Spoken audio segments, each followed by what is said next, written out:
पहले ही प्लान को बनाया जाता है कि कैसे आफ्ताब आलम को रास्ते से हटा दिया जाए, यानी कि उसको मौत के घाट उतार दिया जाए, ताकि वो दोनों एक दूसरे के साथ खुशी से रह सके।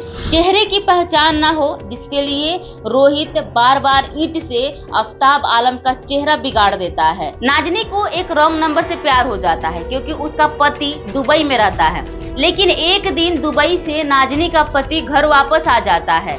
फिर नाजनी को उसके प्रेमी से बातचीत करने में दिक्कत होने लगती है। यहीं पर नाजनी ने जुर्म का रास्ता अपनाया। पूरी कहानी को जरूर सुनिएगा और बताइएगा कि नाजनी ने जो रास्ता अपनाया वो कहां तक सही था।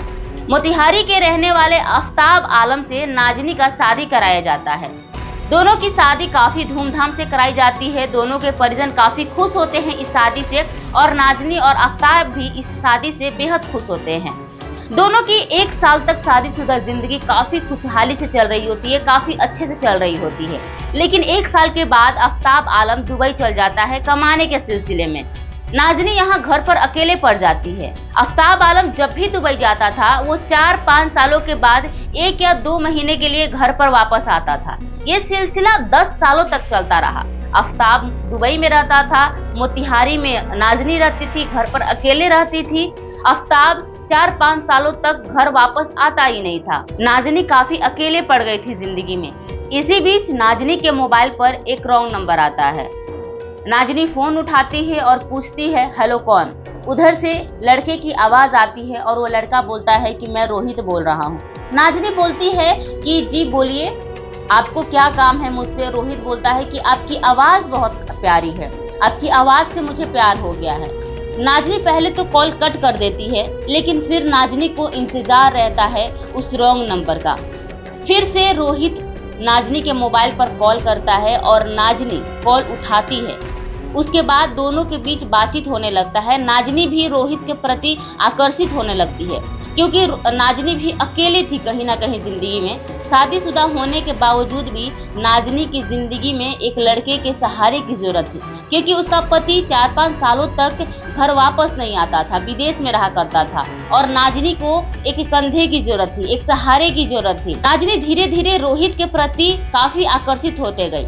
दोनों तो पहले बातचीत सिर्फ ही किया करते थे, लेकिन एक दिन रोहित और नाजनी ने प्लान किया कि कैसे मिला जाए, क्योंकि रोहित ने नाजनी को नहीं देखा था और नाजनी ने रोहित को नहीं देखा था। सिर्फ फोन पर ही बातचीत हुआ करती थी। फोन पर ही दोनों को एक दूसरे से प्यार हो गया। नाजनी ने कहा कि मेरे घर पे कोई नहीं है रोहित, तुम ऐसा करो कि तुम मेरे घर पर यानी कि मेरे ससुराल में आ जाओ, मैं अकेले ही रहती हूँ। रोहित अगले दिन नाजनी के घर आता है। दोनों पहली बार एक दूसरे को देखते हैं। दोनों एक दूसरे को देखते ही गले लग जाते हैं। उसके बाद दोनों के बीच संबंध बनते हैं। ये सिलसिला ऐसे ही चलता रहा। दोनों यानी कि नाजनी और रोहित दोनों लगातार मिलते रहे। घंटों फोन पर बातें होते रही, प्यार की बातें होते रही। दोनों एक दूसरे से मिलते रहे। उसी दौरान दोनों के बीच संबंध भी बनता रहा। बकरीद के दिन नाजनी का पति आफ्ताब आलम घर वापस आता है, यानी कि बिहार आता है। नाजनी ने सोचा कि जिस तरीके से आफ्ताब हमेशा 4-5 सालों पर 1-2 महीने के लिए बिहार आते हैं, वैसे ही इस बार भी आए हैं। 1-2 महीने आफ्ताब रहेंगे और वापस दुबई चले जाएंगे। लेकिन आफ्ताब इस बार लंबी छुट्टी पर आया हुआ था। 2 महीने बीत गए, 4 महीने बीत गए, 5 महीने बीत गए, लेकिन आफ्ताब दुबई वापस नहीं गया। आफ्ताब अपने घर यानी कि मोतिहारी ही रह रहा था। इस बीच नाजनी को अपने प्रेमी रोहित से बातचीत करने में काफी दिक्कत हो पा रही थी। जब आफ्ताब आलम मोतिहारी नहीं रहा करता था तो नाजनी को कोई रोक टोक नहीं था। वो जब चाहे रोहित से मिल सकती थी, जब चाहे बात कर सकती थी, जितने घंटे चाहे बातचीत कर सकती थी। लेकिन आफ्ताब यानी कि नाजनी के पति के आने के बाद नाजनी को काफी दिक्कत होने लगा कि कैसे वो रोहित से बात करे। वो परेशान रहने लगी। उसी बीच नाजनी अपने मायके जाने के बहाने रोहित से मिला करती थी। कुछ महीनों के लिए नाजनी अपने मायके में चली गई, ये सोचकर कि हो सकता है कि आफ्ताब दुबई वापस चले जाएंगे। लेकिन आफ्ताब दुबई वापस नहीं गया। फिर नाजनी को उसके मायके से अपने ससुराल यानी कि अपने घर पर लेकर के आ गया। नाजनी यहाँ समझ गई थी कि इस बार आफ्ताब जाने वाले नहीं हैं, अब यही रहेंगे। यहाँ रोहित को भी परेशानी हो रही थी, वो भी नाजनी के बिना नहीं रह पा रहा था। एक बात बताना चाहूंगी यहाँ पर, रोहित भी शादीशुदा इंसान था, रोहित की भी शादी हो गई थी, उसके बावजूद भी रोहित नाजनी के साथ रहने को तैयार था। नाजनी अपने पति आफ्ताब के साथ नहीं रहना चाहती थी और रोहित अपनी पत्नी के साथ नहीं रहना चाहता था। दोनों एक दूसरे के साथ शादी करने का प्लान करते हैं। नाजनी और रोहित एक दूसरे से प्लान करते हैं कि हम शादी करेंगे, लेकिन यहाँ पर दोनों एक दूसरे से शादी नहीं कर पाएंगे क्योंकि दोनों ही शादीशुदा हैं। नाजनी का पति आफ्ताब आलम है और उसकी रोहित की बीवी भी है। तो नाजनी ने प्लान किया कि क्यों ना हम आफ्ताब आलम को रास्ते से हटा दिया जाए, और रोहित ने प्लान किया कि वो अपनी बीवी को तलाक दे देगा। यहीं से नाजनी ने जुर्म का रास्ता अपनाया, सिर्फ और सिर्फ अपने प्रेमी रोहित के साथ रहने के लिए। उसने प्लान किया कि किस तरीके से आफ्ताब आलम को रास्ते से हटाया जाए।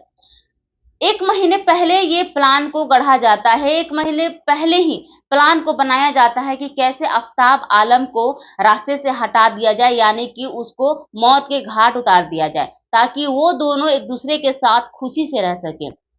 नाजनी 1 महीने पहले फिर से अपने मायके जाती है और वहां पर जाकर के अपने प्रेमी रोहित से मिलती है। रोहित और नाजनी ने प्लान किया कि 20 दिन पहले से रोहित और नाजनी एक दूसरे से बातचीत नहीं करेंगे, क्योंकि अगर जांच बैठती है तो दोनों का कनेक्शन सामने आता है तो कहीं ना कहीं शक नाजनी और रोहित पर जाएगा। उसके बाद नाजनी और रोहित 20 दिन पहले से एक दूसरे से बातचीत करना बिल्कुल बंद कर देते हैं, मिलना जुलना बंद कर देते हैं। रोहित 4 लड़कों के साथ स्कॉर्पियो लेकर के नाजनी के ससुराल जाता है, वहां से उसके पति को उठाता है, स्कॉर्पियो में बैठाता है और उसको कहीं दूर लेकर के चला जाता है, यानी कि मोतिहारी से 15 किलोमीटर आगे लेकर के चला जाता है। रोहित आफ्ताब आलम की आंख पर पट्टी बांध देता है, मुंह बांध देता है और उसको रोड पर गिरा देता है। स्कॉर्पियो को आफ्ताब आलम के शरीर पर लगातार कुचल देता है, उसके शरीर को कुचल देता है। चेहरे की पहचान ना हो जिसके लिए रोहित बार बार ईंट से आफ्ताब आलम का चेहरा बिगाड़ देता है।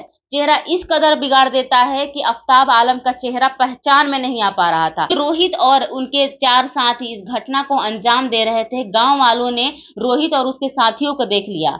जैसे ही गांव वालों ने देखा, रोहित और उसके साथियों की तरफ भागते हुए गांव वाले आए। 4 लड़के भाग गए, जिसमें से एक पकड़ाया जिसका नाम रोहित था, जो कि नाजनी का प्रेमी रोहित ही था। वही पकड़ा गया, उसी को थाने में लेकर के जाया गया। नाजनी ने पहले ही रोहित को 4 लाख के गहने दे दिए थे, कुछ पैसे दे दिए थे, ताकि जैसे ही रोहित आफ्ताब आलम के लाश को ठिकाने लगा करके आएगा, उसके बाद दोनों एक दूसरे के साथ भाग जाएंगे और शादी कर लेंगे और कहीं दूर जाकर के अपना शादीशुदा जिंदगी अच्छे से बिताएंगे। लेकिन यहाँ पर रोहित पकड़ा जाता है और रोहित को गांव वाले पुलिस के हवाले कर देते हैं। जब पूछताछ होती है तो रोहित सारे वारदात का खुलासा करता है कि कैसे दोनों ने 1 महीना पहले से ही इस वारदात को अंजाम देने का प्लान किया था, कि कैसे आफ्ताब आलम को रास्ते से हटाया जाए, और 20 दिन पहले से ही कैसे दोनों एक दूसरे से बातचीत नहीं किया करते थे। दोनों ने बहुत पहले से प्लान किया था कि दोनों को जिंदगी एक साथ ही बितानी है, क्योंकि दोनों ही अपने शादीशुदा जिंदगी से खुश नहीं थे। लेकिन सवाल सबसे बड़ा यहाँ पर यह है कि क्या जुर्म का रास्ता अपनाना यहाँ नाजनी और रोहित के लिए सही था? अगर दोनों एक दूसरे के साथ खुश नहीं थे तो अपने पति और अपने पत्नी को डिवोर्स देकर के दोनों एक दूसरे से शादी कर सकते थे, कुछ और रास्ता अपना सकते थे। लेकिन जुर्म का रास्ता यहाँ नाजनी और रोहित ने अपनाया।